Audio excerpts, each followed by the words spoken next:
आज आप सुने बृहस्पति देव की व्रत कथा। एक गांव में सामू नाम का एक आदमी रहा करता था। वो अपनी पत्नी के साथ रहा करता था। उनकी कोई संतान नहीं था, इसलिए उसकी पत्नी बहुत ही उदास रहा करती थी। यह देखकर सामू को अच्छा नहीं लगता, पर वो कर भी क्या सकता था। सामू एक मोम के कारखाने में काम किया करता था। अचानक उसे कुछ विचार आया। उसने काम खत्म करने के बाद बचे हुए मोम से थोड़ा सा मोम उठाकर अपनी झोली में रख लिया। सामू ने अपने जीवन में पहली बार चोरी किया था। उसे अपनी हालत पर बहुत दया आ रही थी, क्योंकि उसके पास पैसा नहीं था कि मोम खरीद सके, और तो और उसका मालिक खड़ूस था जो उसे उधार नहीं देता था। उसको महीने के अंत में इतना कम तनख्वाह मजदूरी मिलता था कि एक वक्त की रोटी भी बड़ी मुश्किल से जुट पाती थी। बड़ी मुश्किल से उसने 2 दिन मोम की चोरी की थी कि मालिक को पता चल गया। उसने अपने आदमियों से उसे बहुत पिटवाया और काम से निकाल दिया। गिरते पड़ता वो चला आया। पत्नी ने उसकी हालत देखकर रोते हुए पूछने लगी, आपकी ऐसी हालत किसने कर दिया है? सामू बोला, ये मोम चोरी करने का नतीजा है। पत्नी फिर कहने लगी कि तो फिर आपने क्यों मोम चोरी किया? थोड़ी देर शांत रहा। सामू यह उठा और एक पुरानी संदूक खोल कर एक मोम का पुतला निकाल लाया, जिसका केवल आधा शरीर बनाया था। पत्नी जोर से बोली, यह क्या है? सामू बोला, मैं तुम्हें कल बताता हूँ। इतना कहकर यह पुतला राख कर सो गया। अगले दिन उसके पास जितने भी मोम थे, उसको उपयोग कर उस पुतले का पैर बना दिया। मोम कम होने के कारण एक पैर बहुत कमजोर हुआ। पुतला और दुबला बना। पुतले को खड़ा करते ही पुतला गिर पड़ता था, क्योंकि उसके शरीर के मुकाबले उसको पैर बहुत ही कमजोर था। सामू ने उस पुतले को रंग और पुतला देखने में इंसानी बच्चे की तरह था। सामू ने उस पुतले को अपनी पत्नी को दिया और बोला, मैंने मोम इसलिए ही चोरी किया ताकि तुम्हें हंसता हुआ देख सकूं। पत्नी पुतले को अपने सीने से लगाकर वो रोने लगी। अगले दिन सामू बोला, मैं जा रहा हूँ विदेश पैसा कमाने। यहाँ पर रहने का कोई फायदा नहीं है। जब तक मैं ना लौट आऊँ तब तक अपना और अपने बच्चों का ध्यान रखना। सामू एक संदूक दिखाते हुए बोला, मैंने इसमें तुम्हारे खाने के लिए गेहूँ रख दिया है। एक ही महीना में मैं लौट आऊँगा। सामू की पत्नी बोली, मैंने सुना है कि विदेश में लाल परियां रहती है। जो भी विदेश जाता है उनको लाल परी जानवर बनाकर अपने पास ही कैद कर लेती है। आप विदेश मत जाइए। सामू बोला, मैंने साहूकार से कुछ पैसा उधार लिया है, उसे बिना विदेश जाए पैसा कैसे चुकाऊंगा? 1 महीने में चुकाना संभव नहीं है। सामू की पत्नी बोली, अच्छा 2 दिन ठहर के जाओ, कल बृहस्पतिवार है या बृहस्पतिवार का व्रत आरंभ करूंगी। सामू बोला, ठीक है। सामू की पत्नी विधि विधान से व्रत किया और उसके बाद सामू घर से निकल पड़ा। रात हुई। जब सामू की पत्नी का अकेला घर में मन नहीं लग रहा था, तब वो पुतले को गाना सुनाने लगी। गाना सुनते हुए उसने महसूस किया कि पुतला अपना हाथ पैर हिला रहा है और खिलखिला कर हंस भी रहा है। पहले तो सामू की पत्नी डर गई, पर एक बच्चे को ऐसे हंसते देख उसे उठाकर गले से लगा लिया। अब उस पुतले को वो हमेशा अपने साथ ही रखती थी। देखते ही देखते 1 महीना बीत गया। सामू अब तक घर नहीं आया। अब साहूकार भी घर आकर धमकाने लगा और अपना पैसा मांगने लगा। अब सामू की पत्नी को उधार चुकाने के लिए साहूकार के खेत पर काम करना पड़ता। पुतला को भी साथ ले जाना पड़ता था, क्योंकि घर में अकेले उसे छोड़ना अच्छा नहीं लगता था। देखते ही देखते सालों बीत गया। सामू नहीं लौटा। मोम का पुतला भी बड़ा हो गया। एक बड़ी ही दुख की बात थी कि उसका पैर बहुत ही कमजोर बना था, इसलिए वो बहुत जल्दी थक जाता है और गिर पड़ता है। वो मोम से बना था, इसलिए वो खाना भी नहीं खाता था और उसका शरीर मोम का ही था, पर इंसानी स्वभाव उसमें था, पर गुण मोम का था। सामू की पत्नी उसे गोद में ही खेत ले जाती है और पेड़ की छाया में बैठा देती है।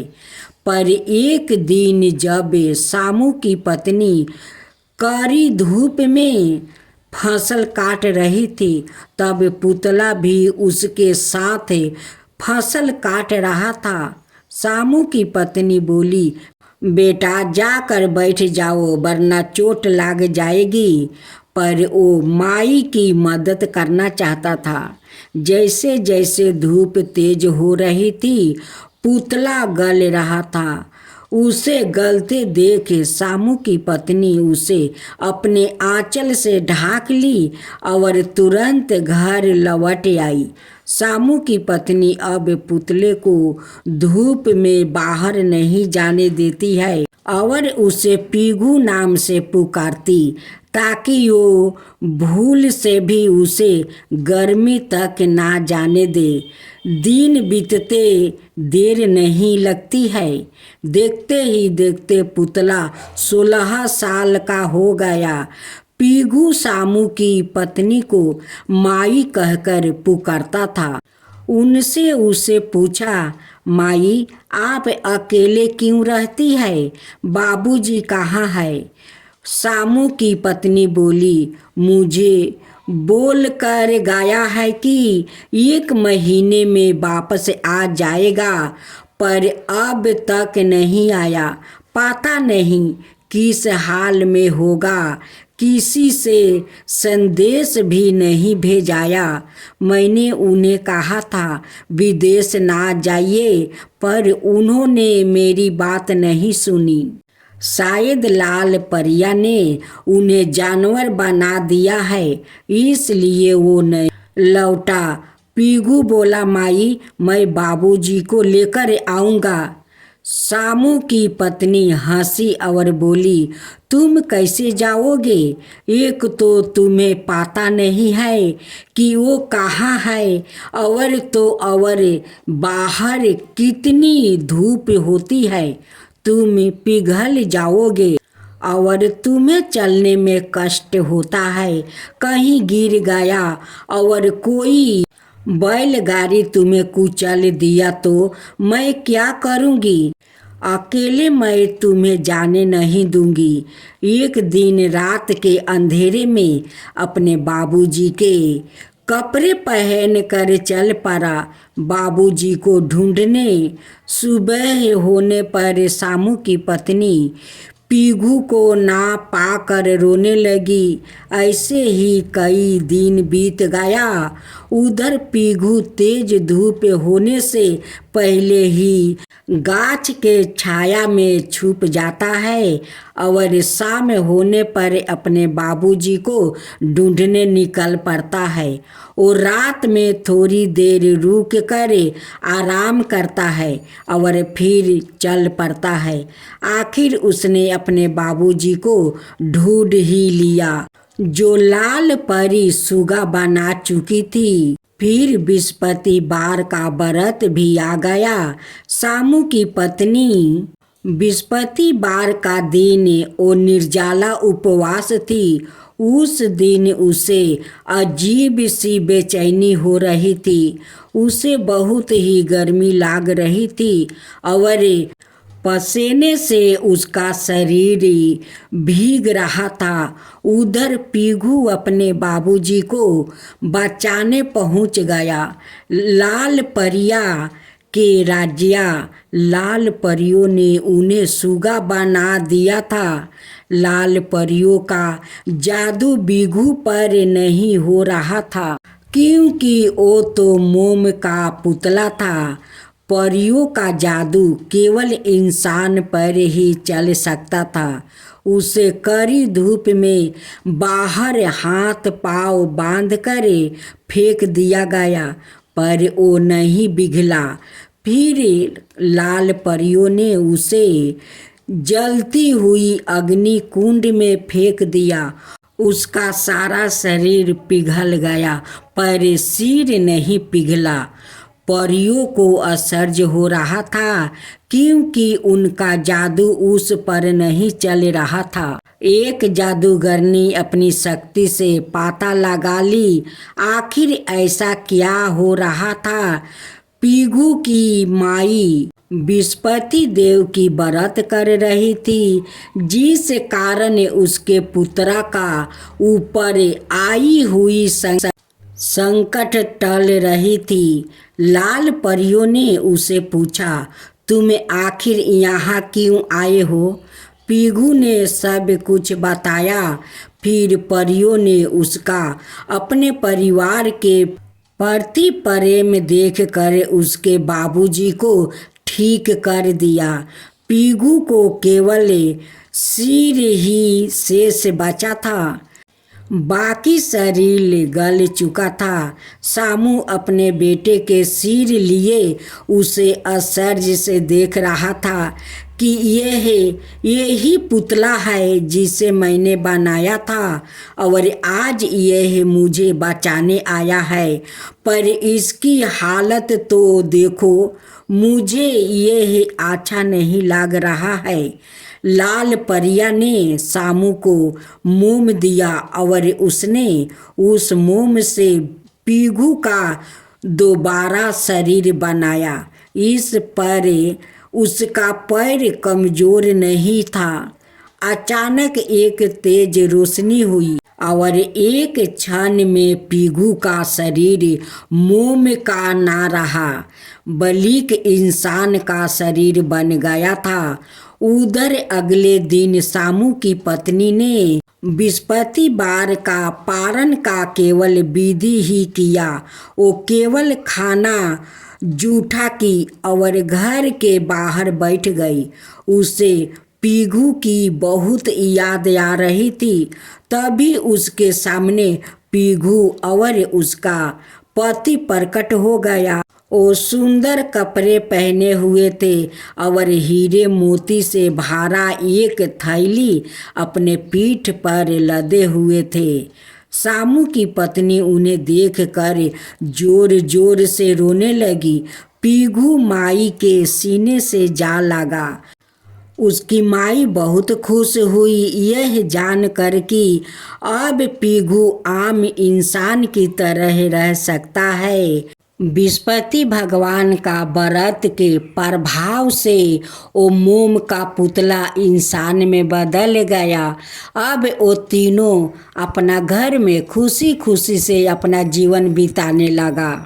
हे विस्पति भगवान, आप उस गरीब औरत पर जैसे कृपा किया, उनकी मोम का पुतला को आप इंसान में बदल दिया और उनकी संतान देकर गोद भर दिया, वैसा ही सबका गोद भर दीजिए, सभी को इच्छा पूरा कर दीजिए। हे विस्पति देव, विस्पति देव की जय हो, विस्पति देव की जय हो। ओम जय विस्पति देवा, जय विस्पति देवा, चीनी चीनी भोग लगाऊं के दली फल मेवा। ओम जय विस्पति देवा, जय विस्पति देवा। तुम पुराण परिमत माँ, तुम अंतर्यामी, जगत पिता जगदीश्वर, तुम ही सबके स्वामी। ओम जय विस्पति देवा, जय विस्पति देवा। चरनामी रीति निजी निर्मल, सबके पातक हरता, सकल मनोरथ दायक, कृपा करो भक्तो। ओम जय विस्पति देवा, जय विस्पति देवा। तन मन धन अर्पण कर जो जन शरण पारे, प्रभु पर कट तब हो करे, आकर दुआरे खारे। ओम जय विस्पति देवा, जय विस्पति देवा। दीन दयाल दया निधि, भक्तन हितकारी, पापी दोष सब हरता, भाव बंधन हारी। ओम जय विस्पति देवा, जय विस्पति देवा। सकल मनोरथ दायक, सब संशय हरो, विषय विकार मिटाओ, संतन सुखिकारी। ओम जय विस्पति देवा, जय विस्पति देवा। जो कोई आरती तेरी प्रेम सहित गावे, जेठाय नंदय नंदन, कर सो निश्चय पावे। ओम जय विस्पति देवा, जय विस्पति देवा। सब मिलकर बोलो विस्पति भगवान की जय, विस्पति देव की जय।